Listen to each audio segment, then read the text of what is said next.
Leo kikosi cha Linda Mwananchi kimeshuka pale Taita Taveta na kimelakiwa na halaiki ya umati wa watu kwa vifijo na nderemo.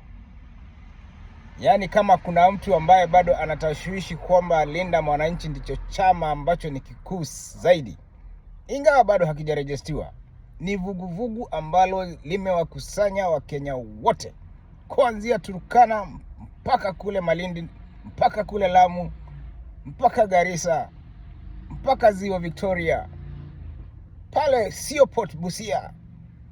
Kikosi cha Linda Mwananchi kiko mahali pote, Mulima, Kirinyaga, Meru. Mnacheza nini? Yaani watu wako na hamu ya kuleta mabadiliko. Kitu ambacho walikuwa wamekosa mtu ambaye wanaweza muamini. Wakati ulikuwa unaona watu wakiongea mambo ya United Opposition, Kalonzo Musyoka, Fred Matiang'i, Rigathi Gachagua, Justin Muturi, Martha Karua, yani walikuwa wanatumia ile traditional ways of looking for a presidential candidate ambayo tumekuwa tukitumia hapo mbeleni, kwa sababu hawana lingine. Now you want to get rid of William Ruto, but tutaweka nani?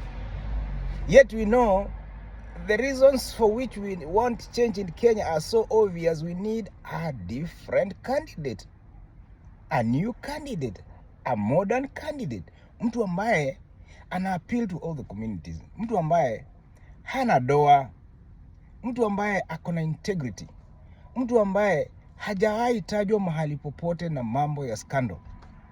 And then shows up Edwin Sifuna. Mbona tusimuunge mkono? So Edwin Sifuna amefika pale na kikosi chake kizima pale Taita Taveta, na nimefurahi sana kuona Edwin Sifuna akiwauliza wananchi ambao wamefika pale, wangapi wenu mko na kadi ya kupiga kura. Nilimuadvise the other day, nikamwambia you cannot be going to these huge political rallies and not posing that very important question. Tuko na historia. Niliwaambia in 2002 watu ambao walikuwa wanapigia Uhuru campaign, wengi wao walikuwa na makelele kuliko wale walikuwa wanapigia Mwai Kibaki, na siku ya kupiga kura wakabaki nyumbani, sisi tukaenda tukapiga kura. Kwa hivyo it is very important kuhamasisha wananchi kwamba don't just be excited about the possibility of having change. Change begins with you, and it begins by you having a voter's card. Kwa hivyo venye nimeona Edwin Sifuna ukiwauliza watu hapo maswali ili kuhakikisha kwamba wako na voters card na kwamba watajitokeza 2027 kukupigia kura, that is the right way to go. That's the right way to go. Make it fashionable. Whenever you go to the meetings, make it fashionable for people to carry their voters card. Hata itafika mahali utakuwa unaambia watu entrance kwa huu mkutano ni voters card. Kujeni. Let me see nani yako na voters card. Mwingine mwenye atakuwa na bahati basi anapata 1,000 yake 2,000, 3,000, 4,000, you know. Make it fashionable that people will be walking with their voters card, ili yule ambaye hana voters card ataaibika. Itabidi aende achukue voters card ndio awe miongoni mwa watu ambao watakuwa wanajivunia kuwa ni wapiga kura. It's just a simple strategy but very profound. Na baada ya kuchukua kura na wakuja kwa mikutano na wakujue majina yako kamili, ili wasikiingia pale kwa polling booth wasifanye makosa ya kupigia mtu mwingine, pia wajue wafuate mbinu ya Olkalao. Olkalao wamepewa Wakenya a strategy of how to win. The first strategy is to have a voters card. The second strategy is to attend political rallies and know your leaders. The third thing is during the voting day, munatoka mapema, muna vote na muondoki kwa polling station, munakaa hapo around munangojea, na gari zozote ambazo zinakuja zipaku huko nje. Yaani mutafute kama ni kwa shule primary school, wapaku huko kwa uwanja, wakuje kwa miguu bila vikapu na mabag. And then baada ya hapo, make sure that your candidate amepewa certificate. Hivyo ndivyo watu wa Olkalao walifanya, na wamefanya vizuri sana kutupatia hiyo marking scheme. Kuna watu ambao walikuwa wamedanganya William Ruto kwamba we are going to help you, tuachie hii. In fact, I am very slow kulaumu William Ruto kwa hiyo chaos ilitokea Olkalau, because kuna watu hapo Mount Kenya, Mlima Kenya, wakiongozwa na Moses Kuria, walikuwa wamemwambia wewe kaa kando, we will tell you how tutavuruga hii. So hiyo mvurugu yote iliorganiziwa na watu wachache, politicians from Central. Yani viongozi wa kutoka Central wenyewe wanakulana, watu wa kutoka Central wenyewe wanakula, yani wanaleta fujo kwa watu wao. Tutalaumu aje kina Kipchumba Murkomen, na wao wameambiwa Kipchumba Murkomen, wewe na polisi yako kaeni kando. Wewe president, wewe fanya kazi yako huko. Tuachie hii kazi sisi. Wakina Kawanjiko, wakina Kiunjuri. Ati hawa sasa ndio wako na ile strategy ya kuvuruga kura, alafu waingize candidate wa UDA ili waende kule state waambie president, you see, we have delivered. Tupe Kenya unatupea. Kiunjuri aseme lipa tenda yangu bana, pesa imekaa sana tangu ni deliver post za stima. That's what they do. They don't have the common mwananchi at heart. It's about their matumbo. Na mimi naulizanga, how much money do you need? How much?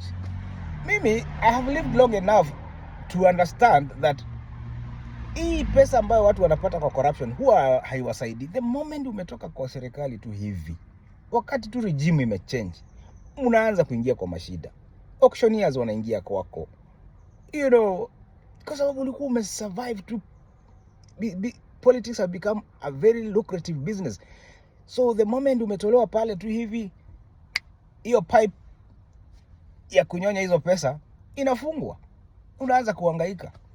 Kulikuwa na jamaa mmoja alikuwa anaitwa Joseph Arap Misoi. Alituhangaisha 1992. 10 years later nilikutana naye kwa barabara akitembea akijiongelesha. Hapo na Datsun 1200 kamekwama huko, anatafuta mechanic ya kumsaidia. Alafu kulikuwa na jamaa mmoja alikuwa anaitwa Abraham Kimtanui. Yani Abraham Kimtanui alikuwa in fact chairman wa board of governors ya shule yangu. He was liquid. Na wakati mmoja alitoka, alikuwa amenunua wasijui mahoteli makubwa huko Mombasa. Within 5 years zikauzwa. Nikakutana naye Nakuru akiwa kwa miguu. Anatembea kwa miguu akijiongelesha. And we have so many politicians. So nyinyi ambao mnatumika vibaya is for a moment. Is for a moment. Yani to enjoy that power which is so fleeting. The moment another regime comes, yani mnapotelea. Si mnakumbuka Joseph Kamotho? Si mnamkumbuka? Mnakumbuka kina Oloa Ringo? Gen Z nyinyi hamjui hawa watu. That is why history is important. You go back to the books of history, you Gen Zs and millennials, and study and learn about these people. People who sold their country because of their selfish interest. They never went anywhere after that. Okay? So, hakuna vile utauza the soul of the nation because of personal benefits. Selfish personal benefits. Haiwezi. Pesa halali ni ile ambayo wewe mwenyewe unaswetia, unaanza project, unaenda through the process of conceptualizing the project, marketing the project, making it happen, and then it starts giving you an income, and then incrementally unaenda ukiongeza, inashika mkono, inashika familia, inakuwa ni zawadi kwa watoto wako. Lakini hii ya kuiba, kunyang'anya wamama pesa ya deliveries, wanakosa pesa, alafu unakuta mama amekufa on the delivery table, ama watu hawana dawa kwa hospitali, ama hakuna polisi wa kutosha, kuna insecurity kwa sababu kuna mtu mahali ameiba pesa ya security. Hiyo yote ni pesa ya laana. Na mimi najua kwamba Linda Mwananchi, hiyo team, the reason why I love it, ukiona Orengo pale, Orengo has been very consistent. This is a guy who, yani hujawahi kutana na scandal yoyote about Orengo. Na wengine wote walinda Mwananchi. So, watu viongozi kutoka Central Province pia, ambao wako na a good track record, you need to rally behind Edwin Sifuna. Because the young people are ready for change. And they have identified Edwin Sifuna. Yani wakati kulikuwa na protest za 2024 finance bill, nilikuwa nashangaa sasa what will happen 2025. The Gen Zs are ready, hawana kiongozi.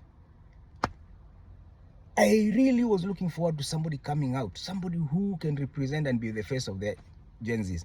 And then Sifuna akatokea. That's why I support him.